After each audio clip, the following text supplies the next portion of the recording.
So here is how you can update Instagram to the newest version. It's actually really easy to do, but make sure you watch this entire video so you don't miss out on a single step. So we're going to first go over to our Google Play Store, or in this case, if you have an iPhone, then your iPhone App Store.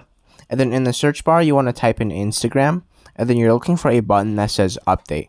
So if it only says uninstall and open, that means it is already updated to the latest version, so you already have that done. However, if your Instagram is actually not updated to the latest version and there's no button that says update, then I'm going to show you another way as to how you can update it. So we want to actually log out and then go ahead and find Instagram in your device. And then if you press and hold on it, and then you want to click on app info. If you're on iPhone, then you want to simply go into your settings and then type in storage and then find Instagram. So from here, you want to click on storage usage. And then at the bottom, it should say clear cache. And on iPhone, it's going to say offload app. So you can go ahead and offload your app or just clear your cache from there.